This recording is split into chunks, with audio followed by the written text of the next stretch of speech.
that we've come a long way, and trying to overturn eight decades of myths and lies and bad government policy wasn't going to happen, overnight, and it didn't. But it's happening.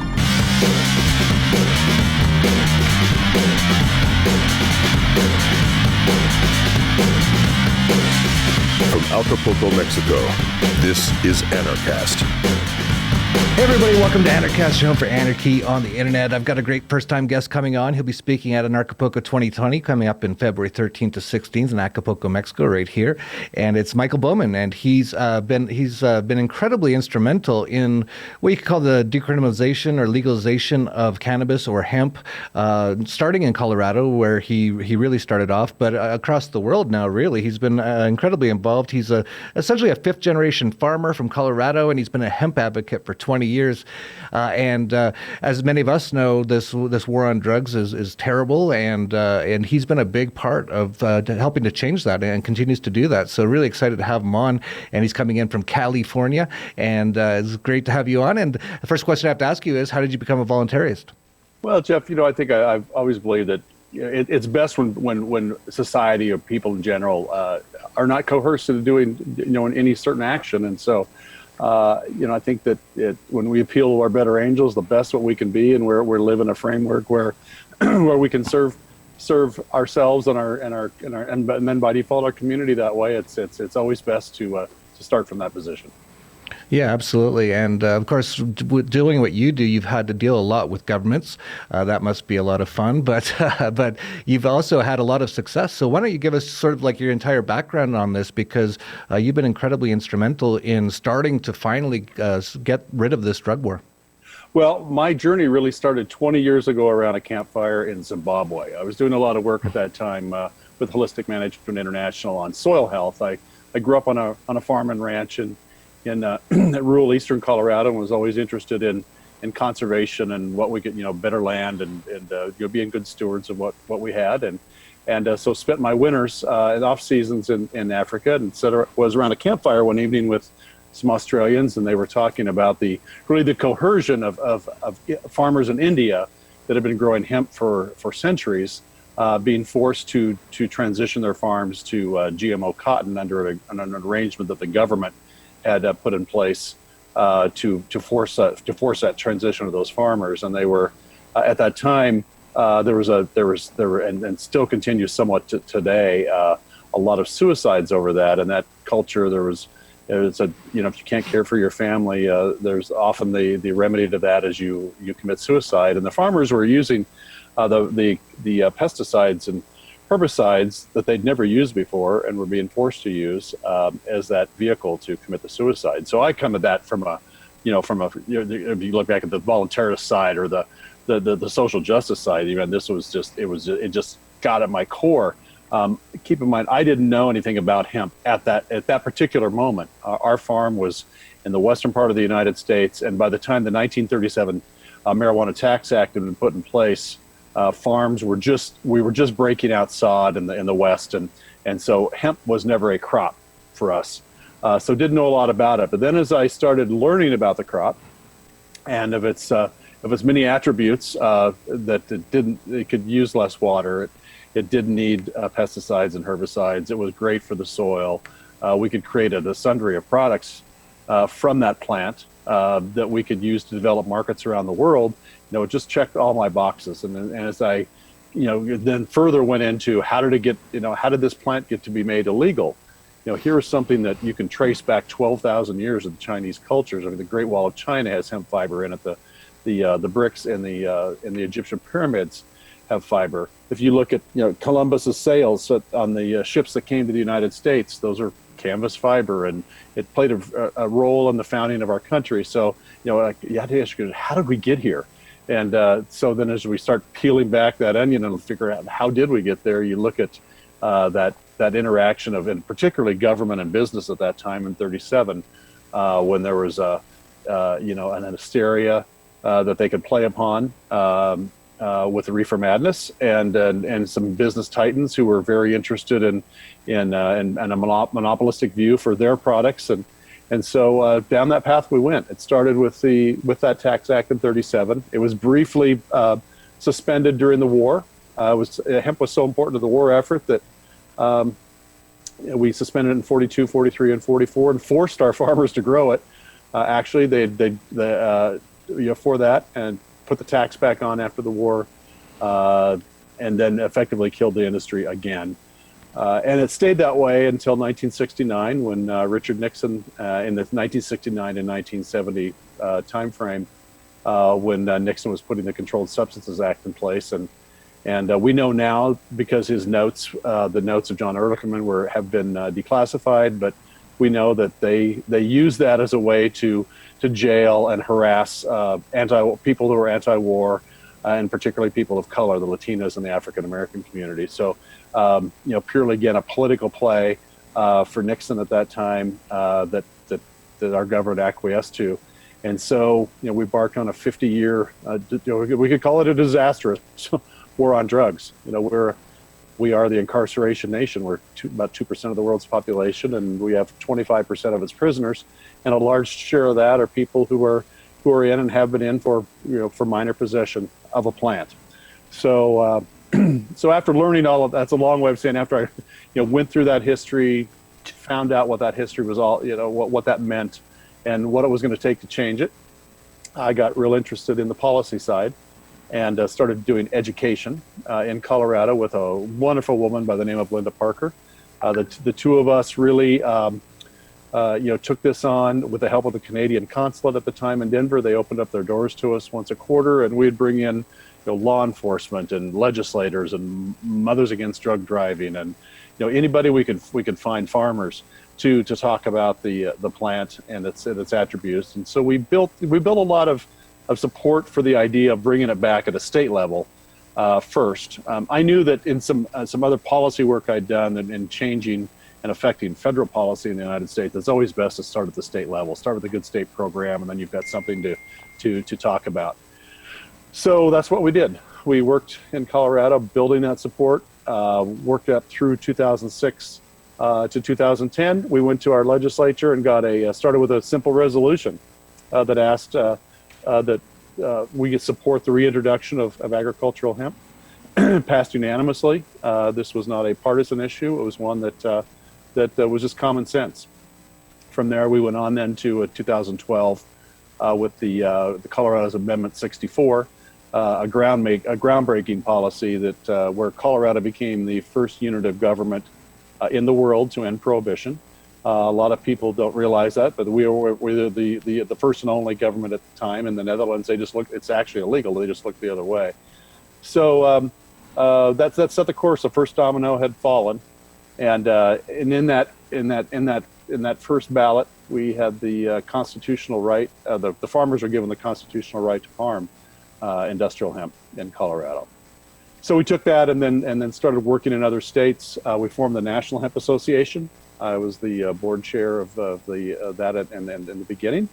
We worked to kind of build that state level, state by state. In the summer of 2013, then I took some language to then Congressman Jared Polis, who's now our governor of Colorado, to insert some language into the 2014, what became the 2014 Farm Bill, to open the door for research and to allow planting in states where it had been legalized. We knew, and I knew, that if we just opened the door, we just got this horse out of the barn, it was not going to go back. And that worked. We got the language in the bill, and we went from 0 acres in 2014 then in the United States to last year we had, I think, 511,000 acres permitted. I think only about half of that was planted. But that legislation gave us what we wanted. It proved out.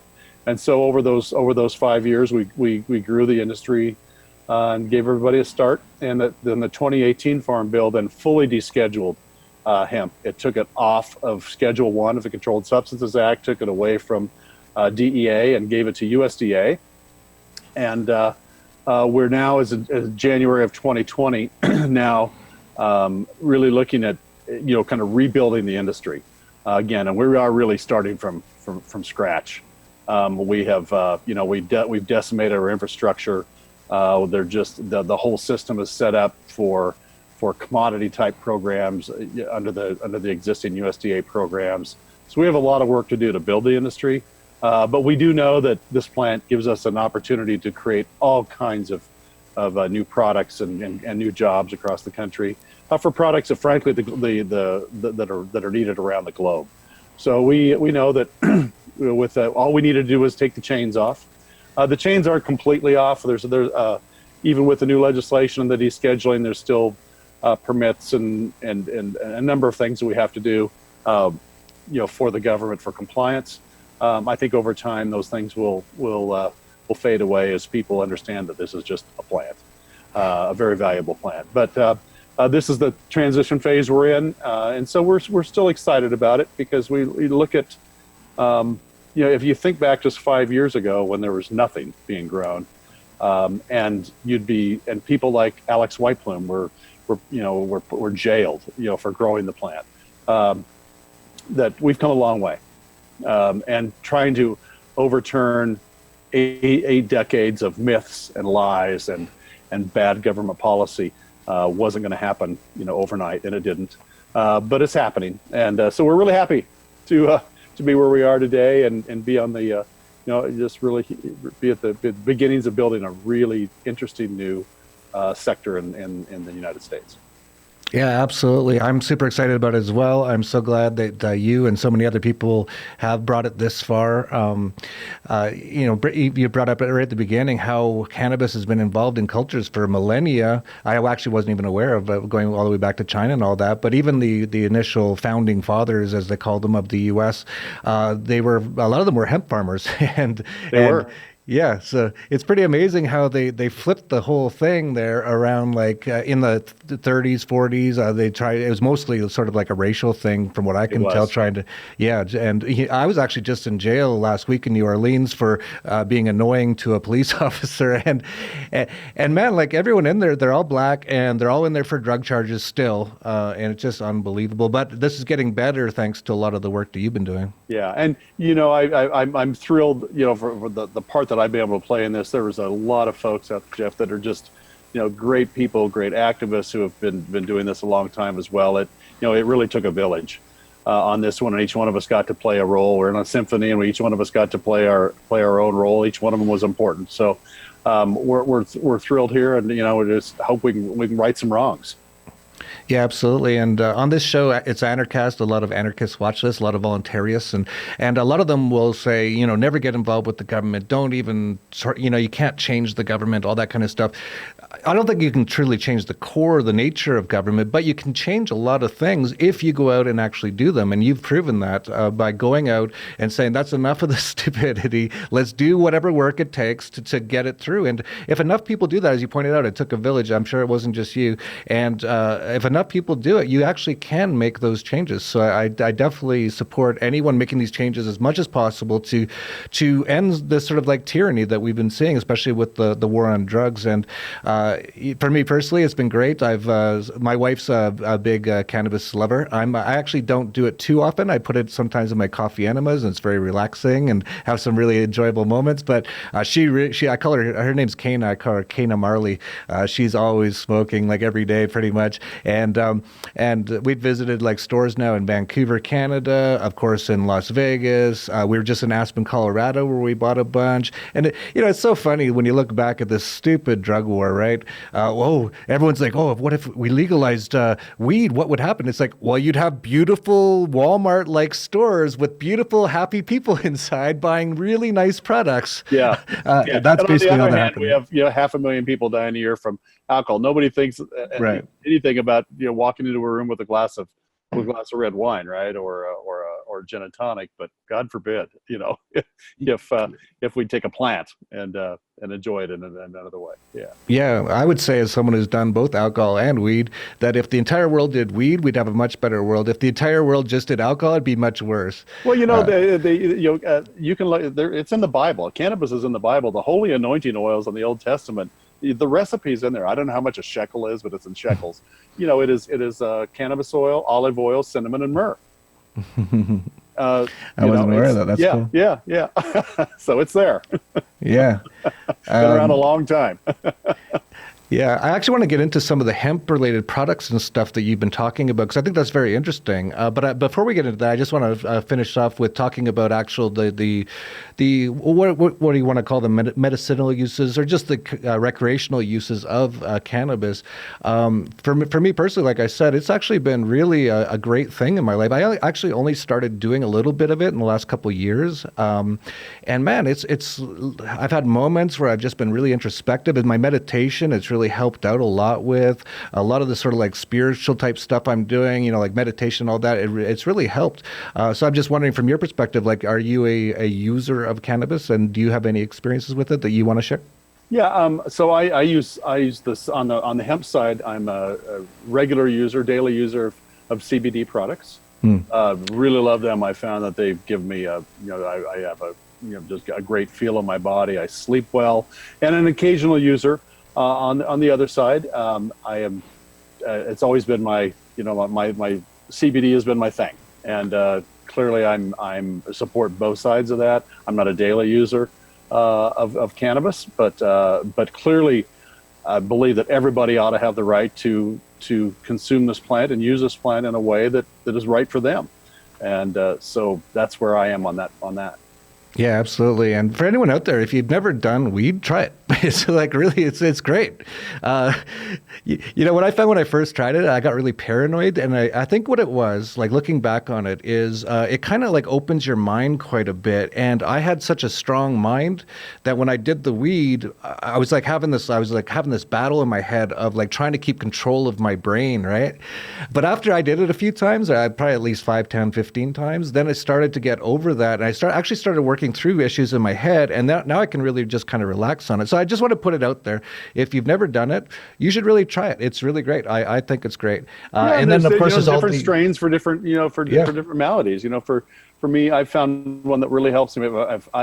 My brain is on all the time, switched on. It's hard for me to wind down at night. So so when I have a particular strain that works really well for me at night when I need good solid sleep, and other people need it for different reasons, to pick them up or for pain. I know a lot of elderly people right now in my mom and dad's generation and their circle that are using it now for pain. People that you would have never imagined a decade ago would have been using it for their health. So thrilled to see that. I mean, I always knew that's when we'd win this game when it was mainstream with Betty White and her crowd. Yeah, absolutely. I've seen so many people. I actually had a friend, sort of like a subscriber to my newsletter. He's kind of like in his 50s or 60s, and he was over at my house a couple of years ago, and he quietly asked me, like, went over to the side. He's like, "Do you have any cannabis?" And I was like, "I think my wife does. Why?" And he's like, "Well, don't tell my wife, but if I smoke a little bit, the pain in my leg goes away." I'm like, "Oh yeah, no problem." But he was like all quiet about it, right? Like, it's kind of funny. It's just all the stigma of the whole thing from decades. I've always had a problem with just smoke in general, whether it's a cigarette or cigar, in my lungs. So they've got great products between the tinctures and the edibles that work well for people who struggle with that, like I do. Yeah, I've actually got THC and CBD oil that I put in my enemas. I like coffee enemas. That's another thing that I think they talked about in the Bible. But we have CBD treats for our dogs, which is great because we have 7 dogs. So over Christmas here, we gave them some. So it was very relaxed around the house for a while. So that was great. But there's a lot of other uses as well. Like this is such a massive part of industry for a long time, and it just got wiped away by basically government rules and laws and stuff like that. But you're basically bringing a lot of that back now. So maybe you could just mention like some of the other uses of cannabis and hemp. Oh, happy to. The industry over the last 5 years as it has come back, has been built really on the on the extraction of the flower for the cannabinoids and the number of things that we'd use that for health. But the balance of that plant is where the real long-term value is going to be, I think, excuse me, for the industry, and that is fiber, the textiles, the herd that we can use for bioproducts, animal bedding, the seed head, which gives us both protein, that is the most digestible protein known to man, the extracted oil from that, is a perfect blend of omegas that matches fish oil. So I would say, tell everybody, I don't know what your problem might be that you're trying to solve, but I'll bet you that somewhere in that solution set, there's a portion of that hemp plant that would help, be part of that solution. It'd be a great rotational crop for farmers as well. It aerates the soil. It helps bring some, soil health. So we're really excited about all the things we can do with this plant. Again, as I'd mentioned earlier, this takes investment in infrastructure, and we're up against, a very ingrained system in the United States that is really supported, by the Farm Bill and the programs within it that support those large commodities. So I think I'm a real optimist here, though, that the market is demanding new kind of products and products that would come from this plant, and not from, say, our more traditional agricultural crops. So we really are living in a world where with the technology is giving the consumer the ability to have transparency in products and what what those products are and where they're from, and we're seeing some real shifts in the marketplace based on the consumer adopting that technology, and shifts in the marketplace that we could have never achieved with mandates in federal farm policy. So really excited about that part in particular. Yeah, there's such a sort of a business and investment aspect to this all as well. I've actually recommended some cannabis stocks in Canada a few years ago. I actually forgot about one, and someone mentioned, a subscriber of our newsletter said, I think I made like 10 times on that in the last 2 years. I'm like, man, I forgot all about that one. But so there's a great investment opportunities. And I'm down here in Mexico, and I think they kind of, they've actually always had plants or drugs that you have in your pocket for your own personal use have been legal or decriminalized forever, as far as I know, but you haven't been able to sell them, right? So this is the whole sort of thing. And I think they just kind of came out and said recently that they're going to legalize or decriminalize cannabis. And so I'm really excited when you come down to Anarchapulco, and we have actually people from across the world who are all freedom lovers, and they're also into making money as well. They call them anarcho-capitalists. And maybe we can get some information from you on how you did things up in the U.S. and we can do them in the various countries where we're at, because there's a huge sort of business opportunity here as well.